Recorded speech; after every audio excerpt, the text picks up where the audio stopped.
Ahoy, and welcome back to the Cruise Ship Safety and Security channel, where we make maritime safety a little less dry and a lot more shipshape.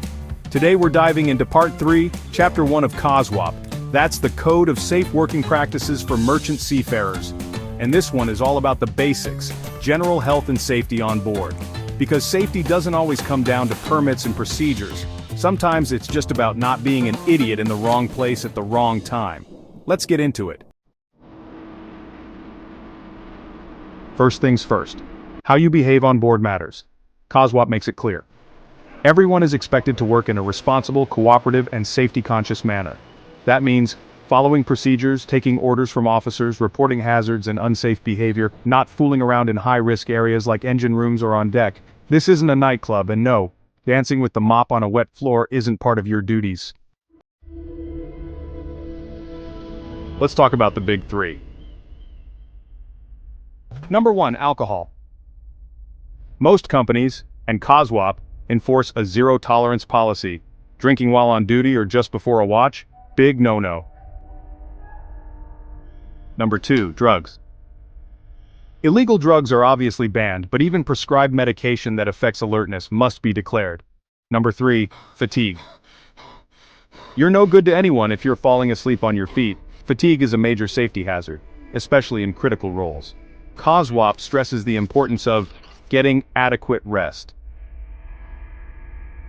Reporting if you're too tired to perform safely. Proper watchkeeping schedules. If you're yawning through lifeboat muster, maybe it's time to speak to the chief, not reach for another coffee.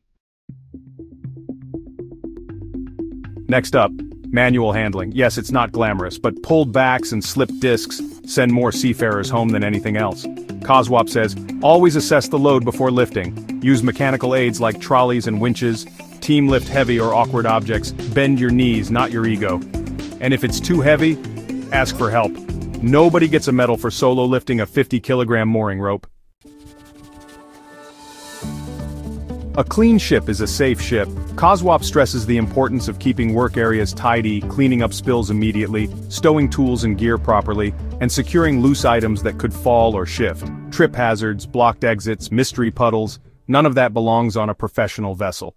And yes, that includes that one locker no one's opened since 2012. Safety isn't just personal, it's collective.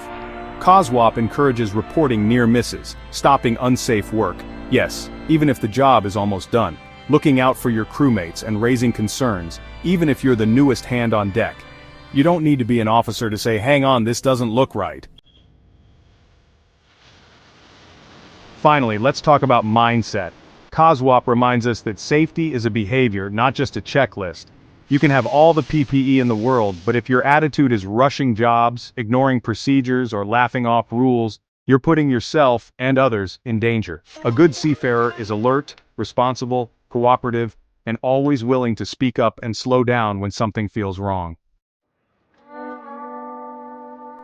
So to wrap up COSWP Part 3, Chapter 1. Conduct yourself professionally, don't work under the influence of anything. Lift smart, not hard, keep your workspace clean, report problems before they become incidents, and bring a good attitude. Because safety starts with you. Remember, accidents don't just happen. They're nearly always the result of people getting comfortable, cutting corners, or thinking the rules are for someone else. Don't be that person. If you found this video helpful, give it a like, drop your comments, and hit subscribe for more of our Safety at Sea series. Next up, COSWP Part 3, Chapter 2, Personal Protective Equipment, where we'll talk about everything from steel-toe boots to full scuba kits, and why PPE only works if you actually wear it properly.